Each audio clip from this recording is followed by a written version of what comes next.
बिस्मिल्लाहिर्रहमानिर्रहीम। अब्वाबुल हज रसूलुल्लाह सल्लल्लाहु अलैहि वसल्लम से हज से मुतल्लिक़ा जो फ़रामीन मरवी हैं इस किताब में वो आए हैं। इमाम तिरमिज़ी ने अपनी इस किताब में कुछ रिवायात का इंतख़ाब किया जो हज के मुतल्लिक़ा हैं और नबी पाक सल्लल्लाहु अलैहि वसल्लम से। बाबु मा जा फ़ी हुर्मत मक्का, मक्का की हुर्मत, मक्का के अंदर लड़ाई कत्ल वग़ैरह वग़ैरह ये सारी चीज़ें हराम है। मक्का जो है ये हरम है। इमाम तिरमिज़ी अपनी सनद के साथ बयान करते हैं कि अबू शुरै अल-अदवी ने अमर बिन सईद को कहा, और अमर बिन सईद मक्का की तरफ लश्कर भेज रहे हैं, मुजरिमों को गिरफ़्तार करना है। ये वो लश्कर नहीं है नाउज़ बिल्लाह के जो किसी मुल्क पे लश्कर कशी की जाती है। इसका मतलब है फ़ौज भेज रहे हैं वहाँ से कुछ मुजरिमों को गिरफ़्तार करना। ज़ाहिर से पता गिरफ़्तारी के दौरान मुज़ाहमत तो होगी। फिर वो मक्का की तरफ लश्कर भेज रहे तो अबू शुरै कहते हैं मैंने उन्हें कहा ए इज़न लिया यूहल अमीर, ए निगरान मुझे इजाज़त दें उहद्दिस का कौलन कि मैं आपको वो कौल सुनाऊँ क़ाम बिही रसूलुल्लाह सल्लल्लाहु अलैहि वसल्लम अल-गदा यमी यौम अल-फ़त्ह, कि जो हुज़ूर सल्लल्लाहु अलैहि वसल्लम ने फ़तह मक्का के दिन इरशाद फरमाया, समिअतुहु उज़ुनाया, जिसे मेरे कानों ने सुना, व वआहु क़ल्बी, मेरे दिल ने याद किया, व अबसरतुहु ऐनाया, और मेरी आँखों ने सारा मंज़र देखा। हिन तकल्लम बिही, जब आपने ये गुफ्तगू की, और गुफ्तगू क्या की? अल्लाह की हम्द की, अल्लाह की तारीफ़ की। फिर कहा मक्का जो है अल्लाह ने हराम किया है, अल्लाह ने मक्का को हराम किया है और लोगों ने इसे हराम नहीं किया, और किसी आदमी के लिए हलाल नहीं जो अल्लाह पर और क़यामत पे ईमान रखता हो कि वो इसमें खून बहाए या यहाँ के कोई दरख्त काटे। ठीक है, बस हम में से एक को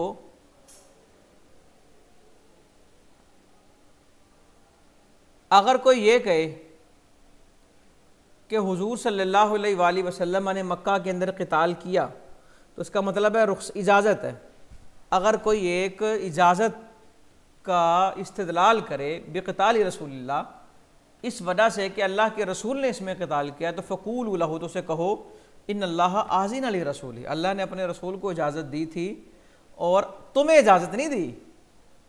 और हुजूर सल्लल्लाहु अलैहि वसल्लम ने फरमाया अल्लाह ने मुझे इस दिन की एक साथ में इजाज़त दी है, और उसके बाद इसकी हुर्मत वैसे ही लौट आई जिस तरह गुज़श्ता कल थी, और जो नहीं आए आने वाले उन तक ये पैगाम पहुँचा दें।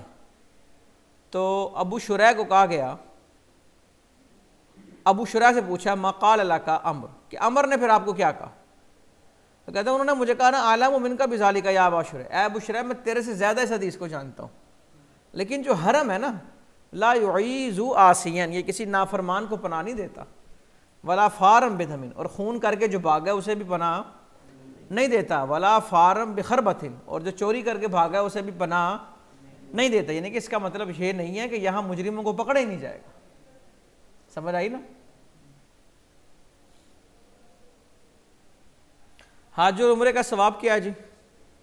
रसूलुल्लाह सल्लल्लाहु अलैहि वसल्लम ने फरमाया ताबिउ बैनल हज वल उम्रा, मुसलसल उम्रे और हज करते रहो, फ़इन्नहुमा यनफ़ियानिल फ़क़्र, इससे गुर्बत ख़त्म होती है। कोई शख्स हज या उम्रा करके आए उसका रिस्क बढ़ जाता है, ये आजमाई हुई बात है।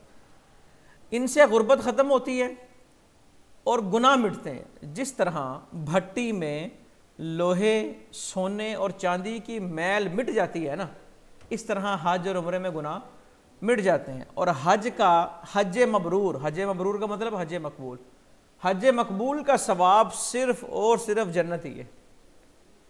यानी कि हज का कम से कम जो सवाब है वो क्या है? वो जन्नत है। शर्त यह है कि हज मबरूर हो।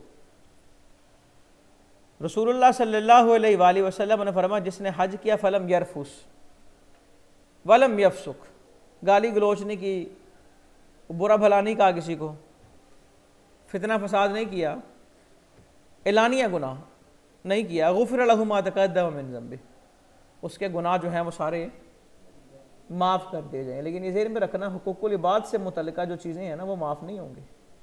कर्ज़ देना है वो माफ़, कर्ज़ तो शहीद का माफ़ नहीं होगा, ये हुकूकुल्लाह हैं जो माफ़ हो जाएंगे।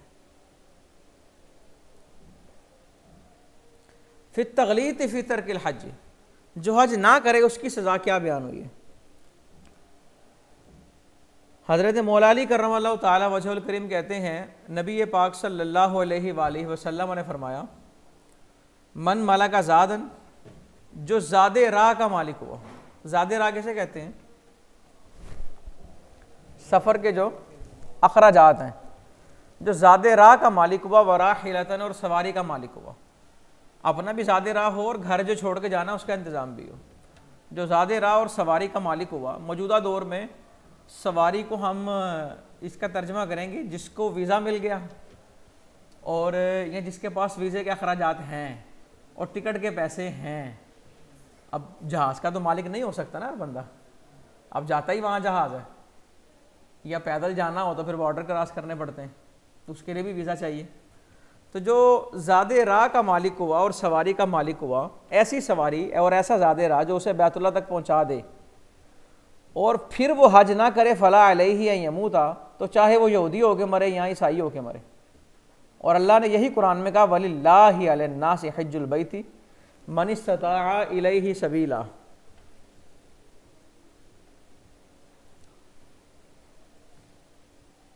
फ़ी ईजाबिल हज बिज़ादी वर्राहिला, हज वाजिब हो जाएगा ज़ादे सफ़र के साथ और सवारी के साथ।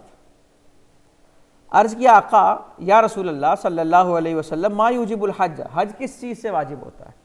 तो आपने फरमाया अज़्ज़ादु वर्राहिला, ज़ादे सफ़र हो और सवारी हो तो हज वाजिब हो जाता है। हज कितने फ़र्ज़ हैं जी? ज़िंदगी में एक मरतबा। हज़रत अली फरमाते हैं, जब आयत नाज़िल हुई ना, वलिल्लाहि अलन्नासि हज्जुल बैति, तो अर्ज़ किया, आका अफ़ी कुल्लि आमिन, फसकता। फिर पूछा, अफ़ी कुल्लि आमिन, क़ाला ला, आपने कहा नहीं, और अगर मैं नाम कह देता लवाजबत, तो ये हज हर साल लाजिम हो जाता। तो अल्लाह ने फिर आयत नाज़िल फरमाई, या ईमान वालो, उन चीज़ों के बारे सवाल न करो कि अगर तुम पर वो ज़ाहिर हो जाए तो तुम्हें फिर वो बुरा लगे। नबी पाक सल्लल्लाहु अलैहि वसल्लम ने कितने हज किए थे? हज़रत जाबिर बिन अब्दुल्ला कहते हैं, आका अलैहिस्सलातु वस्सलाम ने 3 हज किए, 2 हज हिजरत से पहले और 1 हज हिजरत के बाद। असल तो हज वही है जो हिजरत के बाद किया, हज फ़तह मक्का के बाद किया, और हज के मसाइल आ चुके थे। उससे पहले जो हज होता था ना, देखिए हज जब फ़र्ज़ हुआ तो उसके बाद जो हज आया वो आपने हज नहीं किया। वो हज़रत अबू बकर रज़ी अल्लाह तआला अन्हु हज के लिए 300 का काफ़िला लेकर गए और आप अलैहिस्सलातु वस्सलाम ने साथ उन्हें हज के मसाइल की तालीम दी। वहाँ जाके ऐलान कर देना कि आइंदा बरस ये आएंगे और ये नहीं आएंगे। नंगा तवाफ़ होता था बैतुल्लाह का, नंगे लोग तवाफ़ करते थे, और मुशरिक भी आते थे। तो वहाँ जाके हज के मसाइल सिखाए। और सबसे बड़ा मसला ये था, हज अपनी मुकर्रर तारीखों में नहीं था होता। हज योम अरफा जो है वो 9 ज़िलहज को नहीं आता था हर साल 10 या कुछ दिनों का वो वक्फा कर देते थे। कुरान ने बयान किया ना सूरह तौबा में, इन्नमन नसीयु ज़ियादतुन फिल कुफ्र, आगे क्या है, युहिल्लूनहु आमौ व युहर्रिमूनहु आमा। समझ आई ना कि वो इस तरह दिन तब्दील करते थे, और ये नसी है, इसे नसी कहते हैं। ये कुफर में काफिरों ने इसकी ज़्यादती की। तो उस साल हज जो है वो हज के ज़िलहज के महीने में नहीं आ रहा था, पुराने दस्तूर को मद्देनज़र रखते हुए, तो इसलिए आपने वो हज ना किया। और अगले साल हज उन दिनों में आ रहा था, तो आप आए, हज किया, और हज का खुतबा जो है इरशाद फरमाया। आपने एक हज हिजरत के बाद किया, वमाअहा उम्रा, और हज के साथ आपने उम्रा भी किया। और फसाका सलासतम व सित्तीना बदना, और आप अपने साथ 63 ऊँट लेके आए। और हज़रत अली आए यमन से बकिया ऊँट लेके, टोटल 100 ऊँट कुर्बान किए आपने उस दिन, नहर की। और ये आधे से ज़्यादा आपने खुद नहर की। हज़रत अली आए यमन से बकिया लेके, उसमें अबू जहल का भी एक ऊँट था, फ़ी अनफ़ी बुर्रतुम मिन फ़िद्दा, उसकी नाक में ना एक सोने की वो थी बाली सी, नथ डली हुई थी उसकी नाक में ना, चांदी की, सॉरी चांदी की या सोने की, चांदी की। तो नबी पाक सल्लल्लाहु अलैहि वसल्लम ने उसे भी नहर किया और आपने हुक्म दिया कि हर ऊँट में से थोड़ा गोश्त लिया जाए, जितने ऊँट 100 कुर्बान हुए ना, सब में से थोड़ा थोड़ा इकट्ठा करें, फतो भी खात, और उन सब को इकट्ठा पकाया जाए, और आपने उनका शोरबा जो है वो पिया। हज़रत अनस बिन मालिक से पूछा कि कितने हज किया आका ने? आपने फरमाया एक हज किया, इसका मतलब हिजरत के बाद एक हज किया, और आपने 4 उम्रे किए। एक उम्रा जुल्कादा में किया और एक उम्रा हुदैबिया में किया। जुल्कादा का मतलब ये जो जुल्कादा में उम्रा हुआ था ना, ये हुदैबिया वाले उम्रे की कज़ा थी। अब सुलह हुदैबिया पे हराम खोल दिए, उम्रा तो नहीं किया लेकिन सबको उम्रे का सवाब मिला। हुदैबिया का उम्रा, और एक उम्रा आपने हज के साथ किया, और एक उम्रा वो जिसका आपने जिराना से किया। कब? जब आपने ग़ज़वा हुनैन का माल गनीमत तकसीम किया।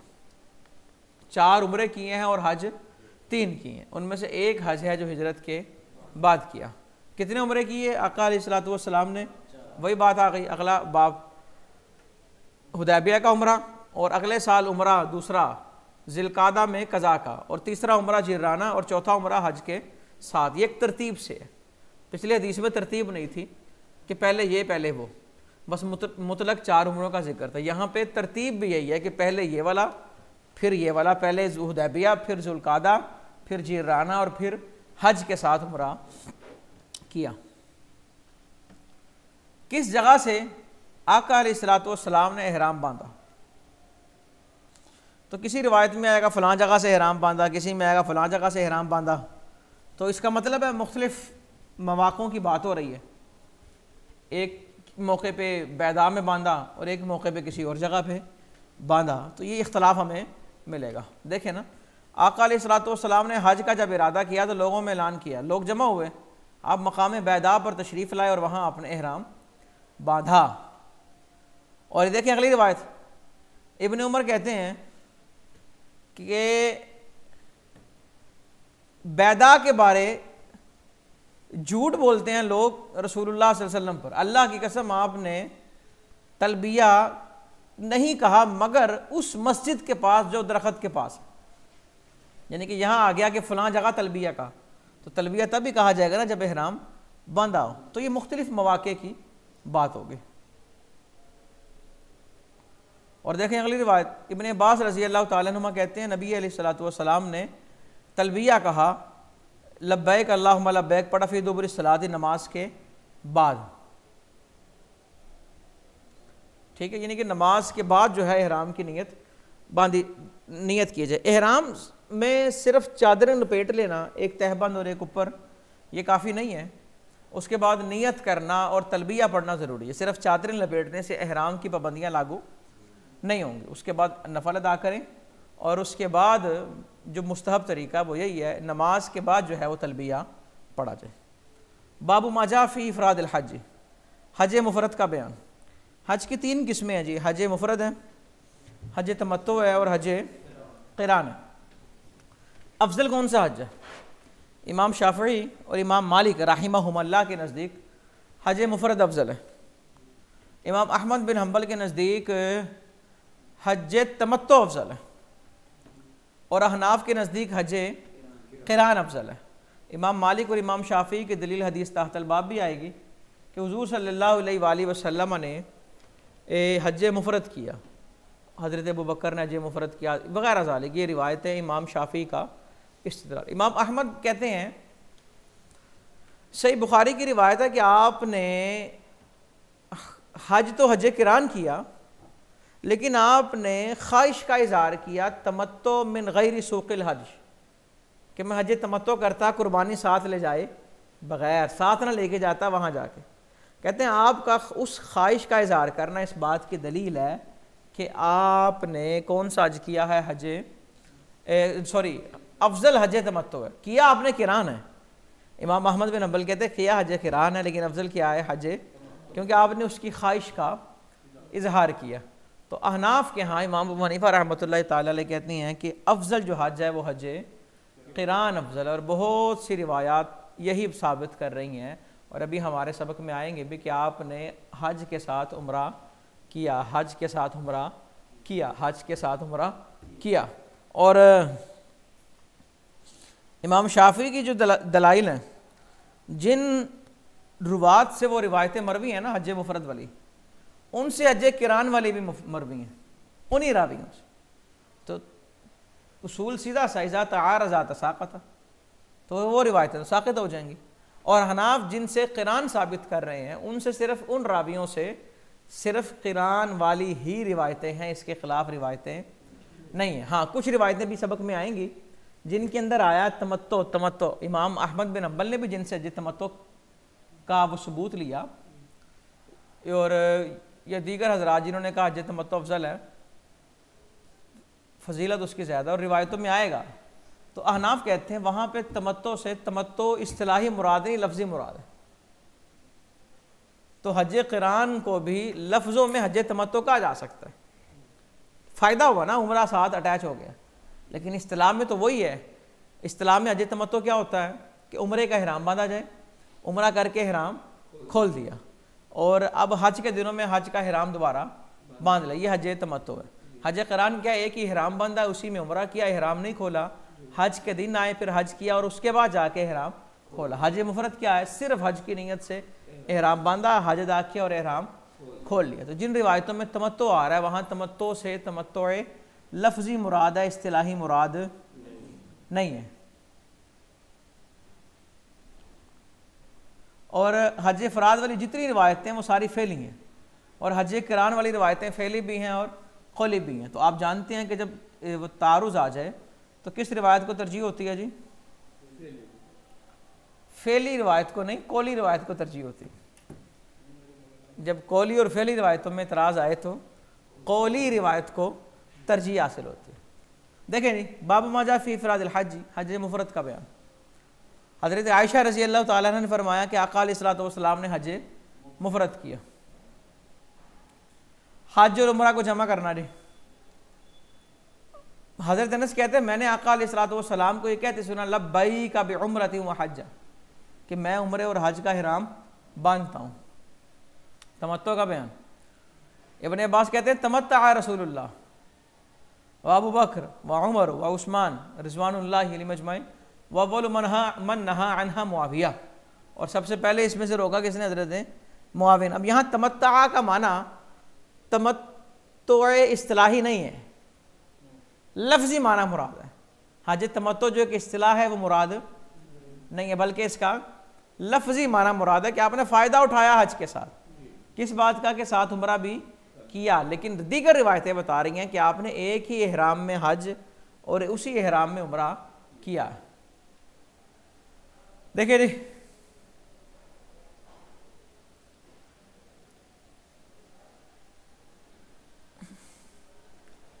मोहम्मद बिन अब्दुल्ला कहते हैं उन्होंने साद बिन अबी वकास को और दहाक बिन कैस को सुना, और वो दोनों तमत्तो बिल उम्रा इल हज का जिक्र कर रहे। तो दहाक बिन कैस ने कहा ऐसा वही करेगा जो अल्लाह के हुक्म से नादान होगा, जिसे अल्लाह के हुक्म का पता। तो साद ने कहा, हजरत साद ने कहा, ए मेरे भाई के बेटे तूने कितनी बुरी बात की है। दहाक बिन कैस ने कहा मैंने अपनी तरफ से नहीं की, उमर बिन खत्ताब ने मना किया इस बात से कि उम्रा और हज को इकट्ठा ना करें। तो कहते हजरत साद ने कहा कद सनाहा रसूलुल्लाह सल्लल्लाहु अलैहि वसल्लम, आका अलैहिस्सलाम ने ऐसा किया है, वसनाहा मा, और हमने आपके साथ इसे किया है। आका ने भी ऐसा किया और हमने भी आपके साथ ऐसा किया। हो सकता है हजरत उमर के इल्म में ये बात ना हो। अब अगली रिवायत भी देखिए ना, हजरत अब्दुल्ला इब्न उमर से पूछा तमत्तो बिल उम्रा इल हज के बारे, तो उन्होंने कहा यह हलाल। वो क्या है? हलाल है। तो एक शामी कहने लगा, शाम से आया, कि आपके अब्बा ने तो मना किया इससे। तो अब्दुल्ला इब्न उमर ने कहा आपका क्या ख्याल है कि मेरा बाप एक काम से रोके उसे हुजूर सल्लल्लाहु अलैहि वसल्लम ने किया हो, अमरा अबीना तबियु अम अमरा रसूलुल्लाह सल्लल्लाहु अलैहि वसल्लम, क्या मैं आका के हुक्म पे अमल करूं या अपने अब्बू के हुक्म पे अमल करूं? तो वो कहने लगे बल अमरा रसूलुल्लाह सल्लल्लाहु अलैहि वसल्लम। तो फरमाया लक़द सनअहा रसूलुल्लाह सल्लल्लाहु अलैहि वसल्लम के आका ने तमत्तो किया है। और फिर बता दूं, यहाँ तमत्तो से तमत्तो लुग़वी मुराद है, इस्तिलाही मुराद नहीं है।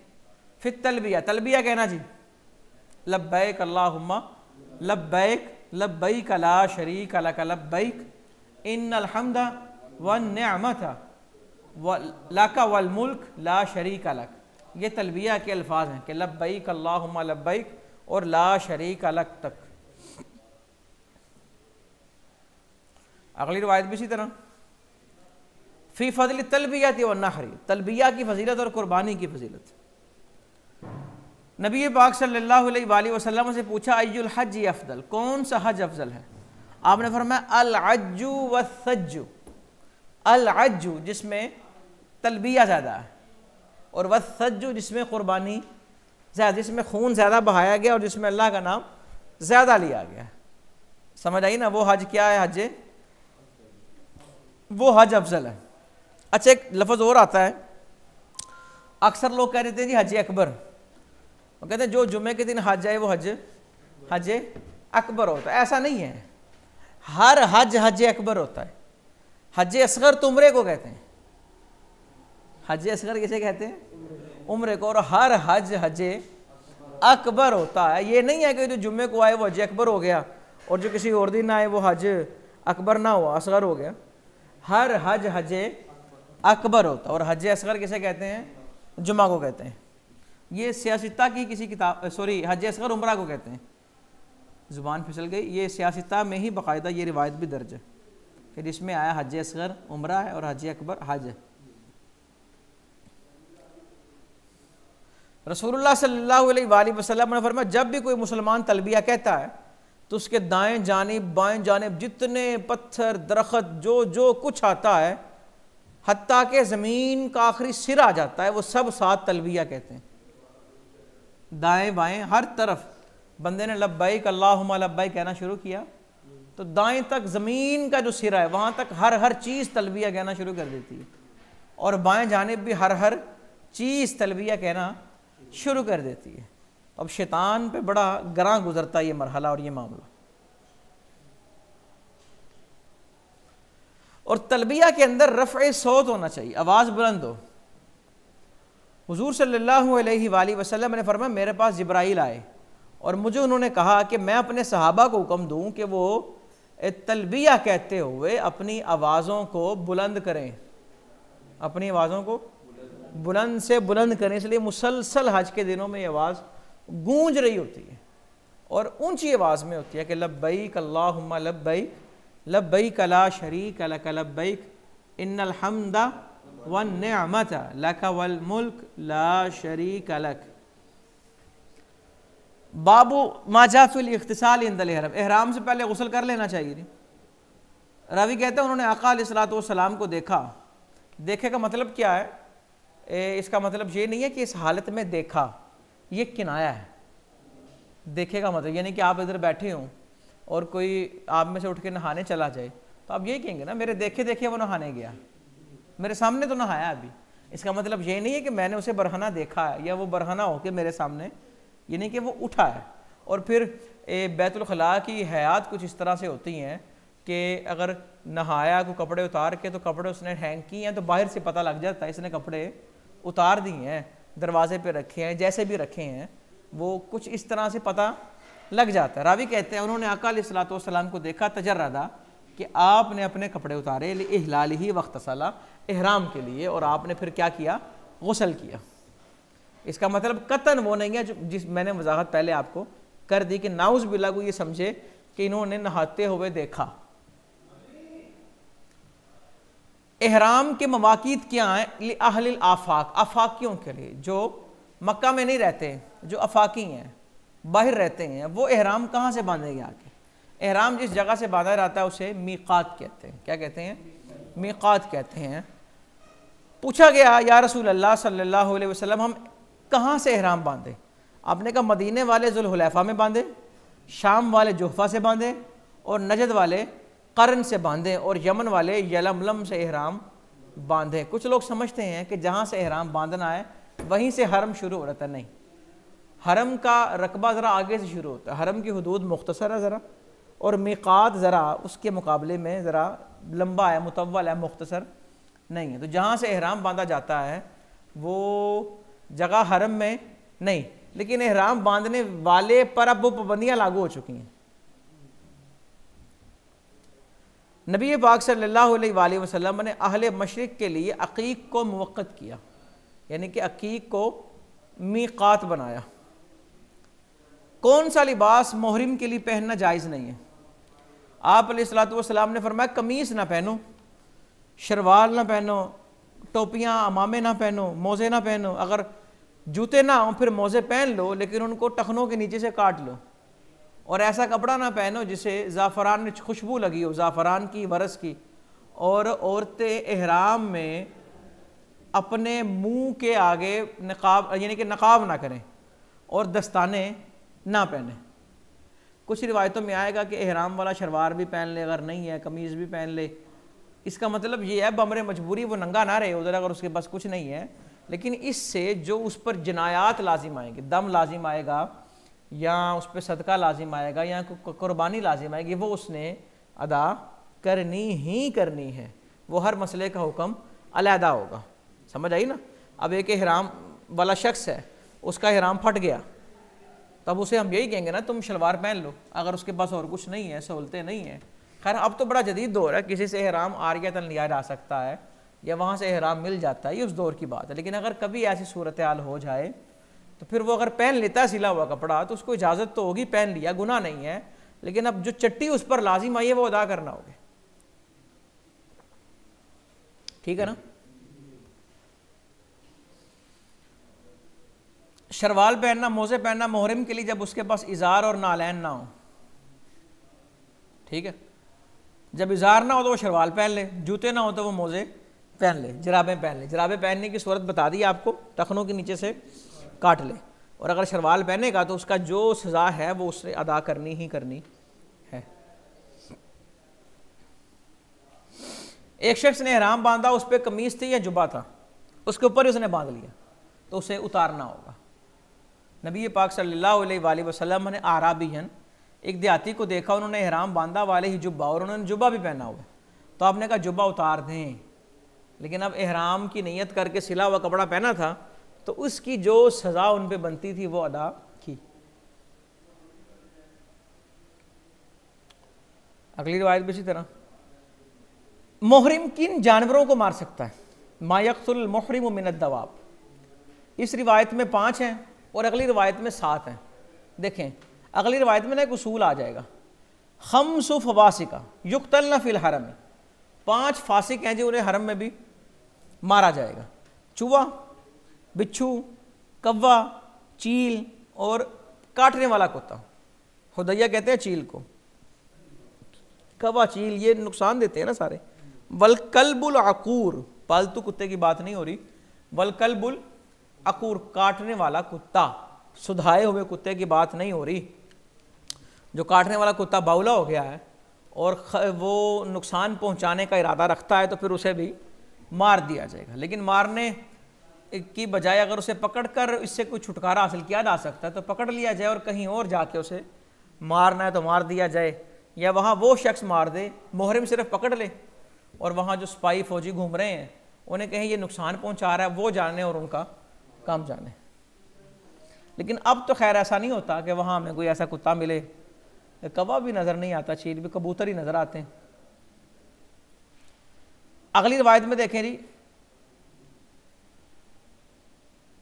1 2 3 4 5 6 सॉरी 6 आए हैं इसके अंदर। कितनी चीज़ें हैं जी? 6 चीज़ें हैं।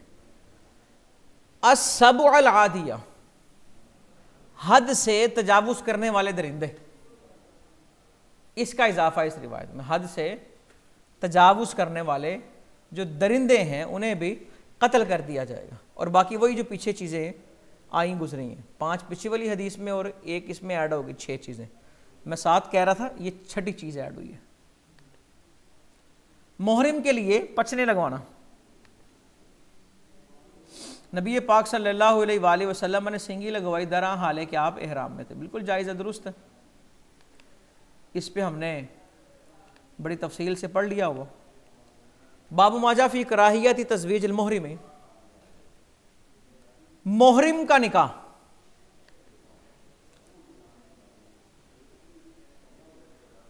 रिवायत क्या है जी, इन्नल मुहरिमा ला यनकिहु वला युनकहु, कि जो मोहरिम है ना वो निकाह करेगा और ना उसका निकाह किया जाएगा, ना वो निकाह करेगा और ना उसका निकाह। अगली रिवायत देखें, तज़व्वजा रसूलुल्लाह सल्लल्लाहु अलैहि वसल्लम मैमूनता व हुवा हलालुन व बना बिहा व हुवा हलालुन, कि नबी पाक सल्लल्लाहु अलैहि वसल्लम ने हज़रत मैमूना से निकाह किया और आप हलाल का मतलब मोहरिम नहीं थे, एहराम नहीं बांधा हुआ था।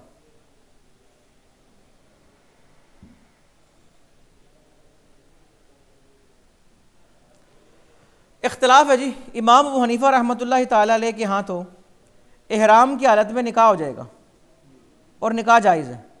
आइमा सलासा कहते हैं जायज़ नहीं है। आइमा सलासा की दलील इन्नल मुहरिमा ला यनकिहु वला युनकहु, कि मोहरिम जो है ना निकाह करेगा और ना निकाह किया जाएगा। और अहनाफ कहते हैं, अब यहाँ पे तो रिवायत आई ना कि तज़व्वजा रसूलुल्लाह सल्लल्लाहु अलैहि वसल्लम मैमूनता व हुवा हलालुन, इसी तरह की रिवायत मिलती है कि तज़व्वजा रसूलुल्लाह सल्लल्लाहु अलैहि वसल्लम मैमूनता व हुवा मुहरिमुन, क्या आपने हज़रत मैमूना से एहराम की हालत में निकाह किया, एहराम की हालत में निकाह किया।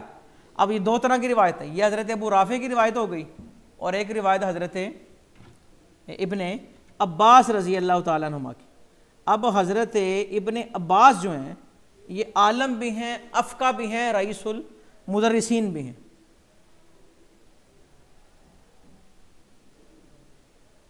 और हज़रत मैमूना वाले मामले में हम हज़रत इब्ने अब्बास की रिवायत को तरजीह इसलिए दे रहे हैं कि इनके जो मामलात है ना वो हज़रत इब्ने अब्बास रज़ी अल्लाह ताला अन्हुमा के ज़रिए हुए हैं। साहिब मामला ये थे, तो ये मौके पे मौजूद थे और इनको पता है क्या हो रहा था क्या नहीं हो रहा था। अच्छा जी,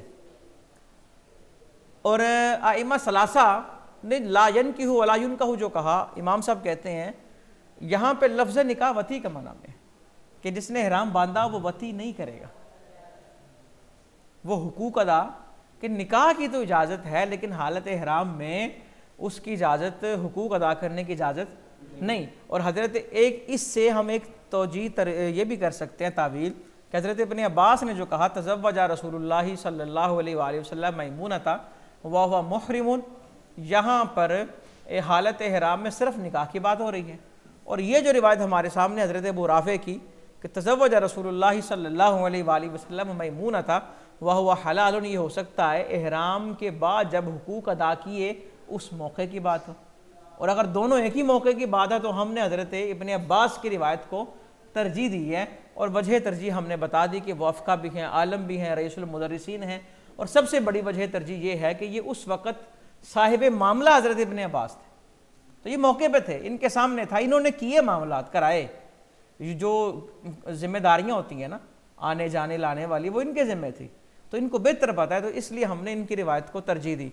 और अहनाफ जो आइम्मा सलासा का मुस्तदल है ला यनकिहु, उसमें इस नहीं को नहीं तहरीमी पर महमूल नहीं करते, वो कहते हैं ये नहीं है, तंजीही है। ठीक है जी, ये देखें जी, अगला बाब वही रिवायत, फिर रुखसत फी ज़ालिका, इसकी रुखसत। अब देखें यहाँ पे तज़व्वजा मैमूना व हुवा मुहरिम, वही रिवायत जो मैंने अभी आपके सामने रखी। तो हमने तरजीह किसको दी है? हज़रत इब्ने अब्बास वाली रिवायत को। अब आगे सारी रिवायतें हज़रत इब्ने अब्बास वाली ही हैं।